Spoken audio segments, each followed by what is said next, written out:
Hello नमस्कार। BSTC 2023 की तैयारी कर रहे मेरे प्यारे बच्चों, आज मैं आपके लिए इस क्लास में लेकर आया हूँ शिक्षण अभिक्षमता टीचिंग एप्टीट्यूड के कुछ इंपॉर्टेंट फैक्ट्स के बारे में। एग्ज़ाम में क्या होता है कि हम शिक्षण अभिक्षमता के कुछ ऐसे क्वेश्चन आते हैं जिनके कुछ कुछ टर्म्स हमें समझ में नहीं आ पाते हैं उस क्वेश्चन के, उस वजह से हम उन चारों में प्रॉपर आंसर ढूंढ नहीं पाते हैं, जिसकी वजह से क्वेश्चन को आते हुए अपन गलत करके आ जाते हैं। देखिए, कुछ टर्म्स आपके बीच में बात कर रहा हूँ, उनसे पहले कुछ जो एग्ज़ाम में भी आए हैं बाद में अपन चर्चा करेंगे। हमारा आज का टॉपिक रहने वाला है इंपॉर्टेंट फैक्ट्स टीचिंग एप्टीट्यूड, यानी शिक्षण अभिक्षमता के कुछ मुख्य मुख्य बिंदु। कभी कभार हम देखते हैं कि ऐसे आ जाता है कि भाई औपचारिक शिक्षा क्या है या फिर अनौपचारिक या गैर औपचारिक जिसे शिक्षा कहते हैं, उन दोनों में क्या अंतर है। उसकी वजह से अपन ये भी पूछ लेते हैं कभी कभार एग्जाम में कि भाई औपचारिक शिक्षा का संबंध किससे है। तो ध्यान रखना कि औपचारिक शिक्षा वह शिक्षा होती है जो विद्यालय परिसर में एक बालक जाके प्राप्त करता है, यानी जो बच्चा विद्यालय में जाता है, वहाँ पर गुरुजी पढ़ाते हैं, बच्चा सीखता है, वो किस प्रकार की शिक्षा होगी हमारी, वो औपचारिक शिक्षा होगी। इस बात का ध्यान रखना। यानी औपचारिक शिक्षा का सीधा सीधा संबंध है विद्यालय परिसर से। आपके 4 ऑप्शन में वो दे देगा कि औपचारिक शिक्षा का संबंध विद्यालय से है, समाज से है, या परिवार से है, या आस पड़ोस से है। तो ध्यान रखना विद्यालय से। अगर आपसे पूछे एग्जाम में कि अनौपचारिक या गैर औपचारिक शिक्षा का संबंध किससे है, तो आपका आंसर हो जाएगा कि जो बच्चा परिवार से, समाज के अंदर या खुले वातावरण में, सार्वजनिक जगहों से या संपर्क ऐसे जो कार्यक्रम होते हैं या जनसंचार के साधनों से, यानी रेडियो के द्वारा या टेलीविज़न के द्वारा, जो भी बच्चा विद्यालय के अलावा जहाँ पर भी कुछ बच्चा सीखता है, वो किस प्रकार की शिक्षा है, वो अनौपचारिक शिक्षा है।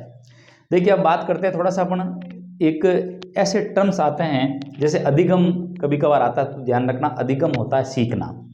अब अधिगम करेगा कौन? अधिगम हमेशा स्टूडेंट करता है, लर्निंग का काम, सीखने का काम। और इसमें टीचिंग का काम, करवाने का काम कौन करता है? टीचर करवाता है। और टीचर जो उसकी जो शिक्षण सहायक जो सामग्री रहती है, जिसे हम कुछ टीएलएम कहते हैं, जैसे टीचिंग लर्निंग मटेरियल भी कहा जाता है, शिक्षण सहायक सामग्री। अपने जो ब्लैक बोर्ड होता है उसको इस टीचिंग एप्टीट्यूड की भाषा में श्यामपट्ट कहा जाता है। इस चीज़ का ध्यान रखना। अब ये टीएलएम की फुल फॉर्म भी पूछ सकते हैं एग्जाम में कि भाई टीएलएम के या एग्जाम्पल की बात करें कि बच्चों को कैसे पढ़ाते हैं। कभी कभार आपने देखा होगा, जैसे ट्रेन की स्पेलिंग सिखा रहे हैं, तो ट्रेन होती किस प्रकार की रेलगाड़ी, वो एक कार्ड के द्वारा बताते हैं जहाँ पर चित्र बना हुआ होता है, उसे हम फ्लैश कार्ड्स कहते हैं। अलग अलग एरोप्लेन के, ट्रेन के, कार के, ट्रक के, बाइक के, स्कूटी के कुछ पोस्टर्स, जैसे मान लो हम महात्मा गांधी जी के बारे में बता रहे हैं, सुभाष चंद्र बोस के बारे में बता रहे हैं, और बच्चों को एक पोस्टर के रूप में बता दिया कि ये सुभाष चंद्र बोस थे, ये महात्मा गांधी जी थे, ये भगत सिंह थे।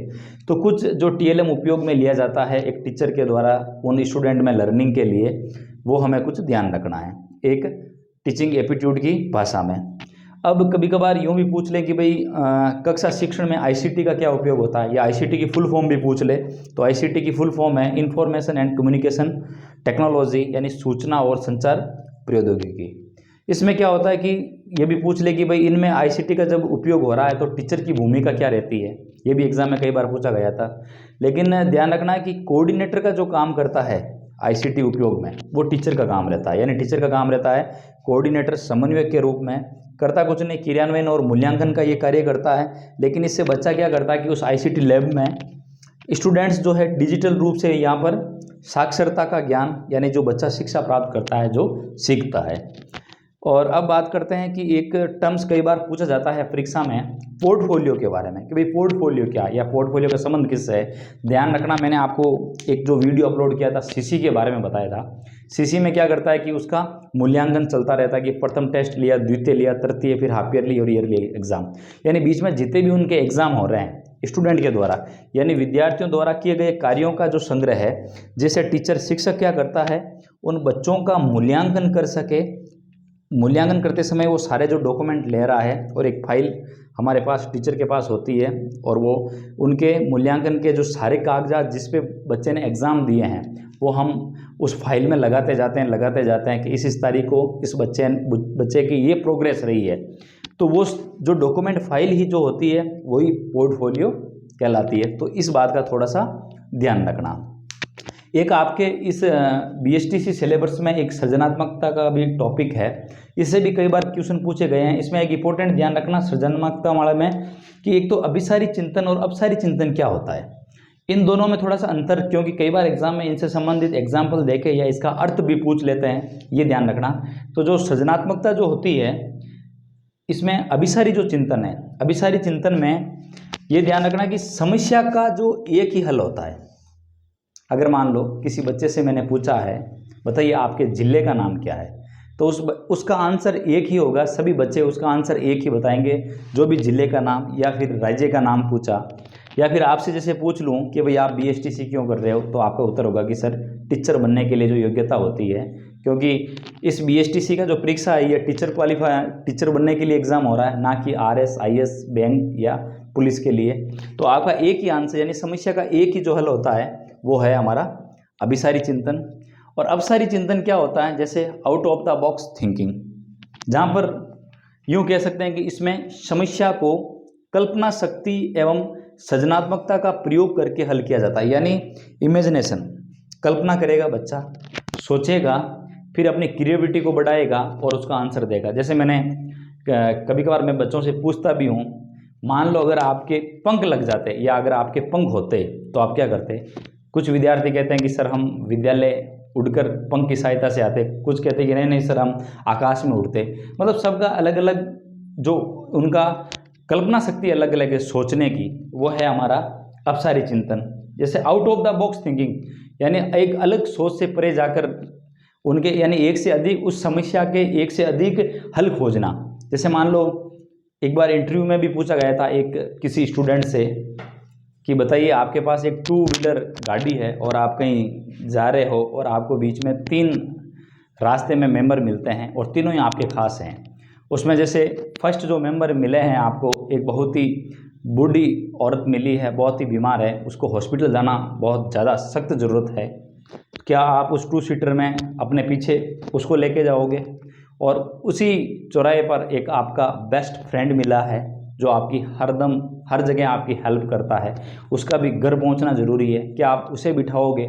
और तीसरा, किसी लड़की से आपकी नई नई अभी सगाई हुई है, वो मिली है, क्या आप उसे लेकर जाओगे? अब तीनों ही आपके लिए इम्पोर्टेंट है, अब आप किसको तवज्जो दोगे? तो उसका इंटरव्यू में जब क्वेश्चन पूछा था तो उसने आंसर दिया कि सर मैं एक काम करूँगा, इस बाइक की चाबी मैं मेरे बेस्ट फ्रेंड को दूंगा, वो मेरा बेस्ट फ्रेंड इस महिला को लेकर पहले हॉस्पिटल छोड़ देगा, फिर ये मेरी बाइक लेके घर चला जाएगा और मैं जो पीछे बस आ रही है उसमें बैठकर हम दोनों चले जाएंगे। तो उसका समस्या उसके सामने अब थी तो एक ही सीट यानी 2 व्हीलर सीट थी, एक पे खुद और एक खाली थी, लेकिन उसका आंसर कितना अच्छा था कि उसने खुद के साथ साथ उन तीनों का भी अच्छा जवाब दिया। तो वो आउट ऑफ द बॉक्स जो थिंकिंग होती है वो हमारी अपसारी चिंतन से संबंधित है। ये आपके देखिए 2015 में भी एक क्वेश्चन पूछा गया था कि सृजनात्मकता के बारे में कौन सा कथन सही है। ए ऑप्शन में था क्या व्यक्ति का इसमें अभिसारी चिंतन होता है, क्या सृजनात्मकता और उपलब्धि में धनात्मक सहसंबंध होता है, क्या व्यक्ति का अपसारी चिंतन है, या फिर सृजनात्मकता और सामाजिकता में धनात्मक सहसंबंध है। तो यहाँ पर आपका आंसर हो जाएगा सी ऑप्शन राइट, कि भाई इसमें व्यक्ति का अपसारी जो चिंतन है वो सृजनात्मकता से संबंधित है। अब देखिए कुछ एग्जाम में क्वेश्चन आए उनके बारे में हम चर्चा करते हैं। 2022 में पूछा गया था कि जब संदेश प्राप्त करने वाला व्यक्ति संदेश प्राप्त करने के पश्चात उसे संदेश देने वाले के पास प्रेषित करता है तो उसे क्या कहते हैं? क्या संदेश स्रोत का माध्यम, क्या संप्रेषण का माध्यम, क्या पृष्ठपोषण, क्या संदेश ग्रहणकर्ता? देखिए टीचिंग एप्टीट्यूड की थोड़ी सी भाषा इस प्रकार से रहती है, हमें इसका आंसर पता है लेकिन इसके कुछ टर्म्स फैक्ट्स समझना जरूरी है। इसका देखो सही आंसर तो होगा सी, पृष्ठपोषण। अंग्रेजी में इसको कहते हैं फीडबैक देना। कैसे? एक एग्जाम्पल से देखते हैं। जैसे मान लो आपका एसआई का इंटरव्यू है या आरएस का इंटरव्यू है या आईएएस का इंटरव्यू है और आपको कोई चीज़ प्रैक्टिस करनी है, तो आप किसी कोचिंग में गए कि भाई देखते हैं अपनी तैयारी कितनी है, आपने उन पैनल के सामने अपना इंटरव्यू दिया, अच्छी परफॉर्मेंस की, वापस आपने किस प्रकार से कहाँ गलतियाँ की, उस पूरे पैनल ने आपको अच्छाइयाँ और जो कमियाँ बताई यानी जो फीडबैक दिया, वो आपका कहलाता है पृष्ठपोषण। स्कूल में भी हम विद्यार्थियों को देखते हैं कि धीरे धीरे किस प्रकार से बच्चा सीखता जा रहा है, फिर बताते हैं कि उसकी ये कमी रही है, उसमें ये सुधार करना है। यानी जब संदेश प्राप्त करने वाला व्यक्ति संदेश प्राप्त करने के बाद फिर वापस क्या कर रहा है, उसे आंसर दे रहा है, प्रेषित कर रहा है, वो कहलाएगा हमारा पृष्ठपोषण। फिर आपका 2020 में भी पूछा गया था कि आपके मतानुसार सेवारत शिक्षक प्रशिक्षण कार्यक्रम आमुखीकरण का अच्छा उपाय है, यह कथन क्या है? क्या अनिश्चित है, क्या असत्य है, क्या आंशिक सत्य है? इसमें जब भी ऐसे क्वेश्चन आए तो लगभग आपको पॉजिटिव में आंसर देना है। इसका आंसर तो सत्य होगा, लेकिन समझते हैं क्या है। देखिए बीएसटीसी तो वो होता है सेवा पूर्व, यानी बिफोर सर्विस टीचर ट्रेनिंग, लेकिन यहाँ पर बात हो रही है कि टीचर लगने के बाद में एक आपका प्रोग्राम होता है आमुखीकरण, 2 दिवसीय। तो सेवारत शिक्षक प्रशिक्षण जो कार्यक्रम है ये आमुखीकरण, यानी इससे क्या होता है कि जब टीचर नए नए लगते हैं तो उनमें और अच्छा कौशल का विकास हो, एक बच्चों के लिए अच्छा परफॉर्मेंस टीचर करे, तो इस प्रकार का जो कार्यक्रम है आमुखीकरण, उससे संबंधित एक अच्छा उपाय है। इसका आंसर हो जाएगा सी, सत्य। देखिए क्वेश्चन आया था 2016 में भी कि अधिगम की प्रकृति दिखाई देती है, क्या रटने में है, क्या केवल प्रक्रिया में, क्या उत्पाद में? प्रक्रिया और उत्पाद में। अब देखिए ये प्रोसेसिंग और जो प्रोडक्ट हो रहा है ये कोई इस प्रकार से कि शिक्षण अभिक्षमता में कैसे समझते हैं, जैसे टीचर जो है, टीचर क्या कर रहा है, कहीं ना कहीं किसी स्टूडेंट को कुछ लर्निंग का काम करवा रहा है, सिखाने का काम करवा रहा है। तो अभी सिखाने की प्रक्रिया जो हो रही है, प्रोसेस जो हो रहा है, इस प्रोसेस के बाद में इस स्टूडेंट का क्या रिजल्ट आएगा, क्या फीडबैक आएगा, क्या प्रोडक्ट तैयार होगा, क्या उत्पाद तैयार होगा। यानी यूं कह सकते हैं कि जब भी अधिगम की बात होगी, यानी अधिगम लर्निंग की जो प्रकृति होती है उसमें प्रक्रिया और उत्पाद दोनों होते हैं। जैसे मान लो किसी एनिमल्स के मैं नाम सिखा रहा हूँ एक स्टूडेंट को, अब वो क्या हो रहा है कि बच्चा प्रोसेस करता जा रहा है, सीखता जा रहा है, और वापस एनिमल्स के कितने नाम उस 10 में से उसने कर लिए, मान लो वो 5 ही लिख पाया, तो उसका जो उत्पाद है वो प्रोडक्ट 5 स्पेलिंग का हो गया। यानी यूँ कह सकते हैं कि अधिगम की जो प्रकृति है वो प्रक्रिया और उत्पाद दोनों में है। तो आपके सामने कुछ इंपॉर्टेंट, मैं आपके सामने ये फैक्ट्स लेकर आया था, समझ में आए होंगे। चलिए मिलते हैं हम इस टीचिंग एप्टीट्यूड के अगले वीडियो में, तब तक जय हिंद, वंदे मातरम।